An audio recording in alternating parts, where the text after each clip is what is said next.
We have some interesting things going on with this in C and D, but not in 23. Somewhat confident about that. Interesting. We get the same uvular, we have this... Ooh, we do not have the same thing going on. My goodness. He waved in a not at all goofy fashion. I think that might be it. Okay. Keep it short and sweet because we got a lot of work today. And I'll do the YouTube intro again. YouTube, welcome back. We're hard at work. We don't have a lot of time to explain. Just get in the spreadsheet. If you haven't seen what we're doing before, check out the earlier episode in this playlist. But yeah, we got to get back to work. Okay, we are reconstructing a language here. Okay, so we need... So Sam points out initial consonants can resist devoicing in clusters like 12. Okay, let's look at this cluster. One thing we have to do, or at least I have to do, is resist the temptation of looking at branch A just because it's on the left as the standard of comparison. In principle, we don't know what is going to be what. So I'm looking at number 12 here. We have a tia, de,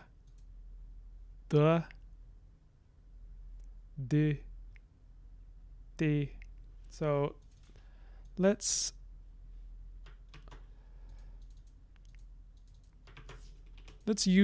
put this glide in with the onset right now. We may have cause to change our minds about that later, but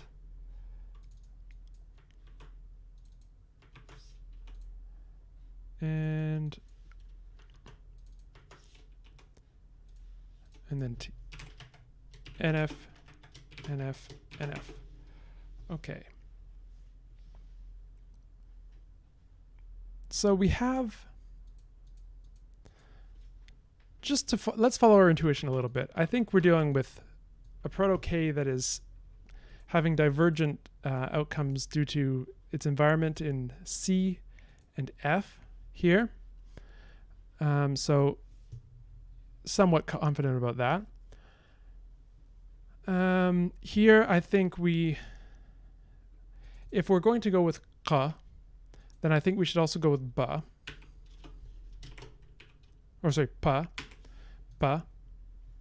The voiceless one is what I mean.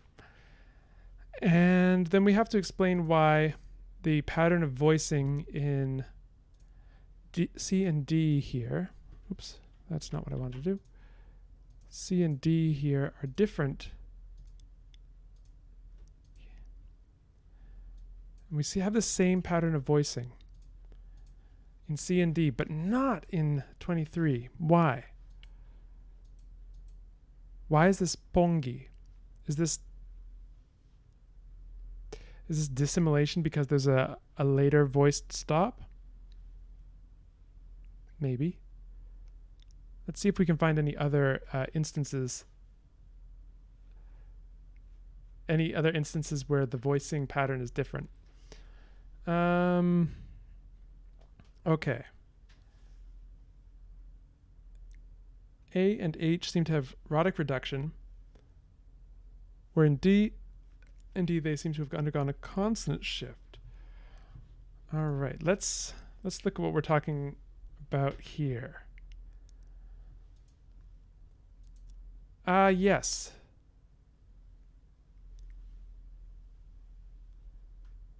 We have some interesting things going on with this final R. R. Need more hydration before I do uvular trills. But yes, we have something, and then we have very almost German or non-rhotic English like diphthongs coming about as the result of perhaps the lack of R. So I think based on 9, we may want to consider something like this set of correspondences.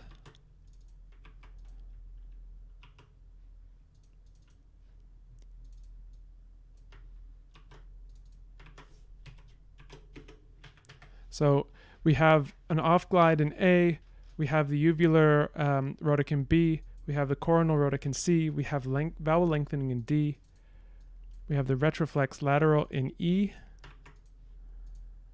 and then we have some stuff going on with tone as well, but we have an off glide in H, and we have potentially loss with some tone action. Oh yeah, 27 also, thank you, Quain. 27 also gives us some evidence for this, 27, 28. So we have the same off glide. I'll just put these down here and we can unite them if they need to be united. We get the same uvular, we have this, ooh, we do not have the same thing going on precisely. We have a velarized trill here. But we have this vowel lengthening here in 27D. We have the retroflex lateral here again and here again. We have the vowel lengthening with this N after it. Now that N may be something that just deleted in all other branches, I'm not sure. And then we have not found, not found, not found. And here we have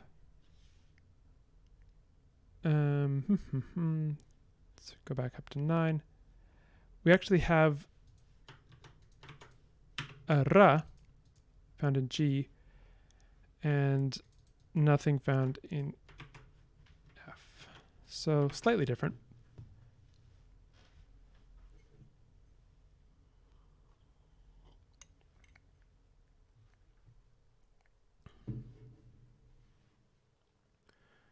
(27B). Oh, did I get it wrong? Yeah, I did. Okay, thank you. Thank you, chat. Yeah, okay, so then Ella points out that this cluster, or so this sequence, roux in E corresponds to oo in D in line 6. Okay, let's look up to line 6 for a second. So we have something quite interesting here. Let's give ourselves a bit more space. And let's look at what's going on in 6. So we have f, voiceless bilabial fricative in A. We have the voiced bilabial fricative in B. We have the voiceless labial velar approximant in C. We have nothing in D. We have a labialized voiced velar fricative in E, and then we have not found in the rest. Sawton, if you made typos, you know, that's par for the course. So that's something that we have to allow for, that there are some forms that are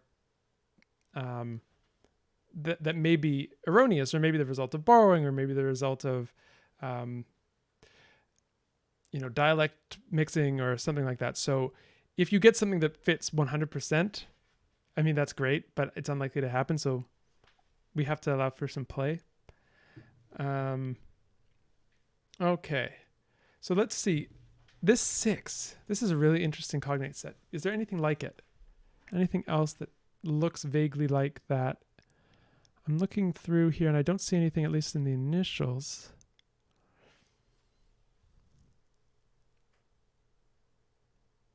These are beautiful, I have to say. These are really beautiful. I'm just really in awe of the work that went into this. So I don't think we have any other evidence that can help us with this, with number 6. I wonder. Something I've noticed is branch A seems to have voiceless reflexes where branch B even has voiced ones. In, say, number 4, 6, 8, 10, 14. There must be some others. This is kind of, it's 22. So I wonder if there's some sort of a devoicing going on in branch A. I'm going to say it's a potential. It's a hypothesis. Quain points out that 28 has our labialized velar fricative. Yes, so it does. So then let's see what's going on with 28. So we have F. Actually, let's do the whole cluster. Fia, ya, wa, and ra.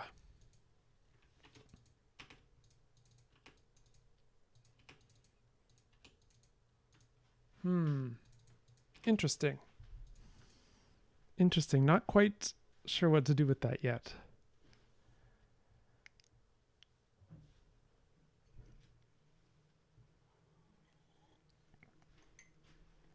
Yeah, the question is B voicing its initial fricatives, or is A devoicing them? Let's gather some evidence. And let's give ourselves some more. Let's just accept that we're going to be. Okay, so in branch A we have sh. In branch B we have zh. In branch C we have hya. In branch D we have nothing. And in branch E we have zh.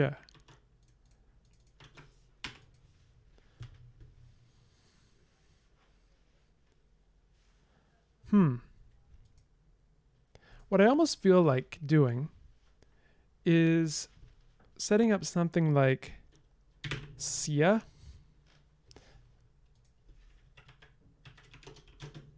Initial voicing. And if we have sia, so A putting sia to sh, that's really natural. Actually, A and B. Then B voicing initial fricatives at least.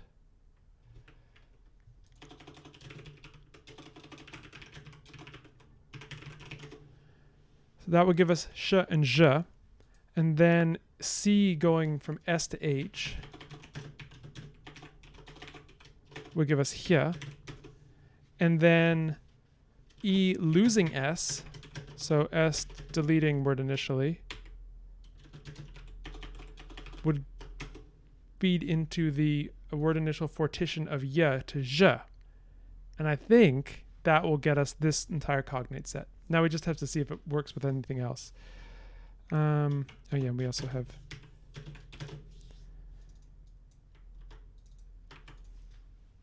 I don't know. Let's find some potential counter evidence for this. Oh yeah, this is based on 4, for which we have a bunch of not founds.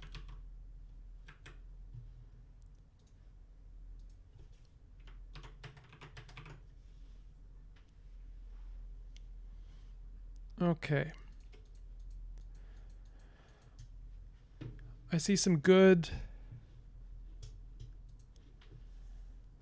theories going on about that initial velar affricate. Ship combo points out some word initial S and E in 10 and 22. Okay, that does amount for a problem unless unless it's before it just is deleted in clusters. That would work. Maybe. 8 might help on this.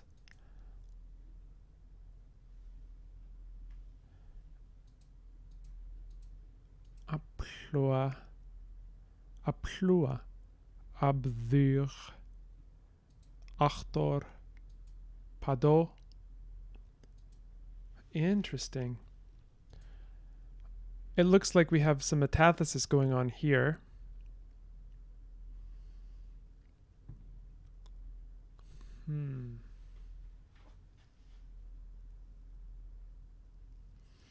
My goodness.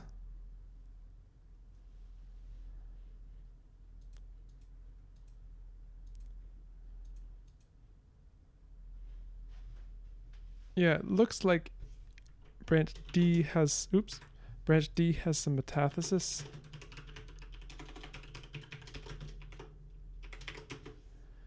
In 9. Let's go further on this Xia hypothesis. Let's find the other sh in branch A. Initial sh. So we have the 1 and 4. Are there any others? There are not. That is a shame.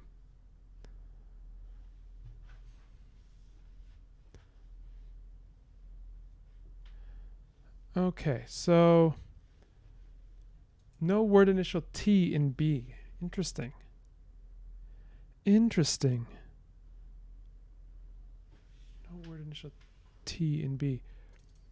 So we have this interesting correspondence, which I think that chat has got to. Yeah, Moontoother is saying we're jumping around all over the map here, but I think this is how we're going to solve this.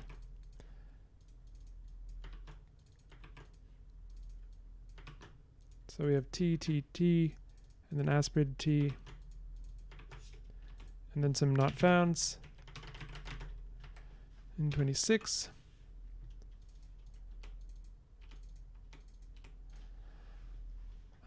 And we have something like this going on in 16 as well.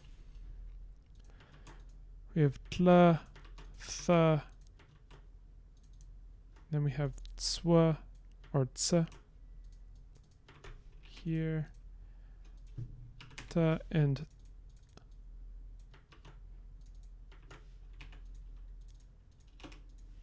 then we need some not founds. Yeah, this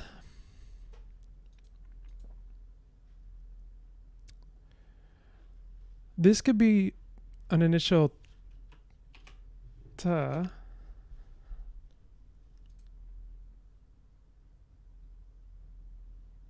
Potentially. Although, where did that aspiration come from?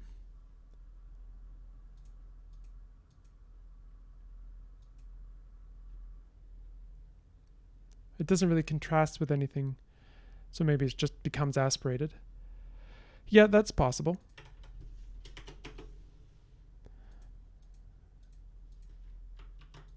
And we have a little wrinkle here.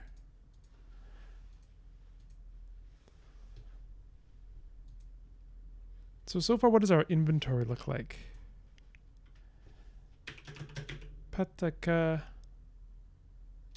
ka na ya sa na ya.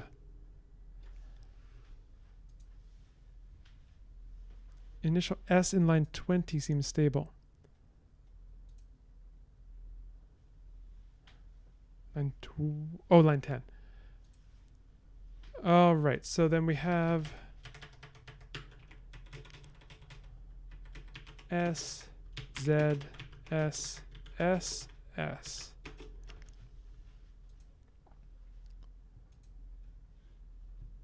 Yep, that seems like a pretty solid S. Excellent. And we have here this same correspondence set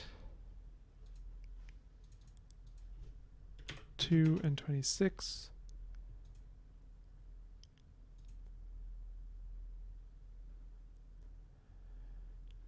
We have 7. We have W, W, W, PW, W, but I'm pretty sure this is our metathesis again, because we have this P later on, please. So that's that P here. And we know, we have this hypothesis that D is a metathesizing language. So I think we need... Hi, Natasha. Welcome. He waved in a not at all goofy fashion. Let's say this is a W. I think that's fairly unproblematic. Okay.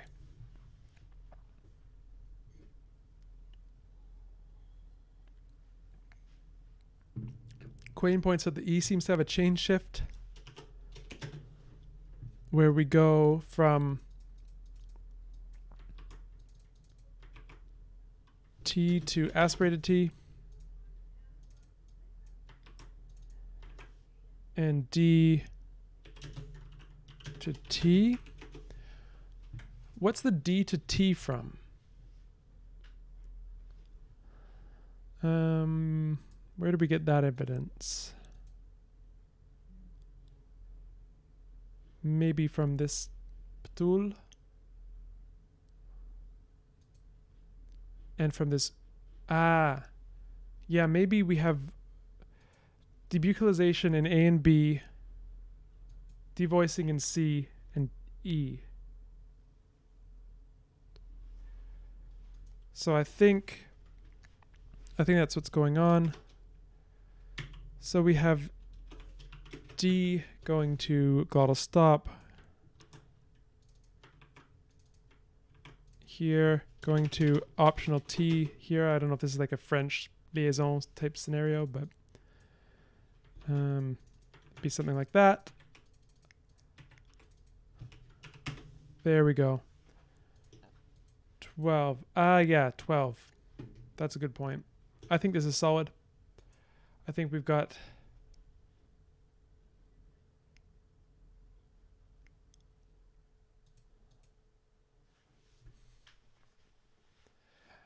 But Quain, if this is proto-D, that means that our analysis of voicing is wrong. And these are actually, it's all the other languages that devoice.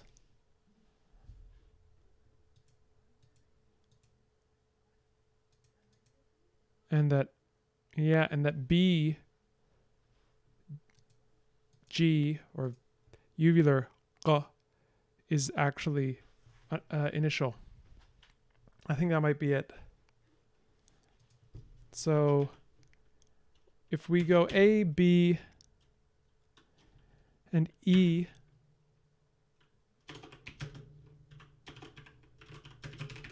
D voice stops, then we could hypothesize that this is actually either a velar or uvular G, or G. And then let's see, where does it back? I wouldn't expect it to back next to so many front vowels, though.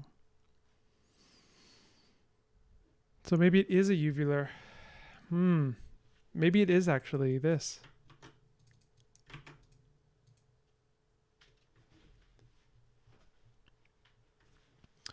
Okay.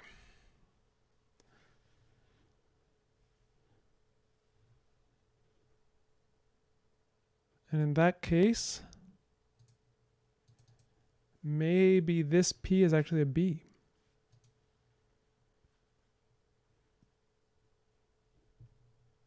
just because the majority of the branches have a reflex doesn't mean that that was the proto-reflex, because we don't know what the branching scenario was like.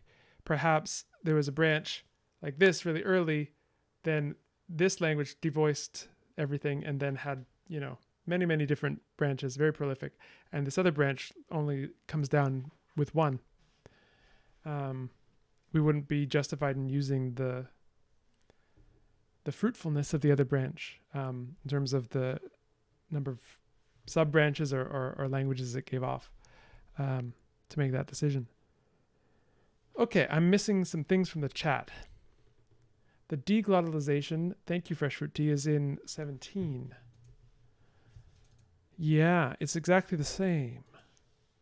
Deglottalization, where did we put that? 25. So it's in 17, and actually we see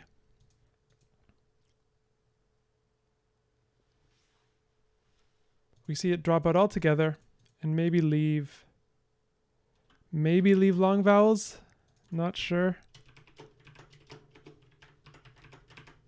And what was the other place we had it? In 6, right?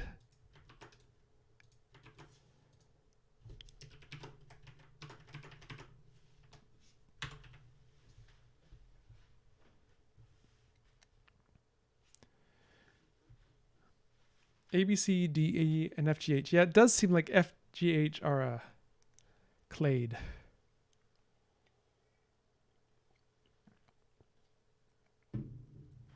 I know the feeling, Raven. Let's take a break. Let's put a cut in for YouTube, and let me take a 5-minute break for my brain and for my voice, and then we'll come back and we'll do a bit more. I don't think we're going to get finished today. I don't know.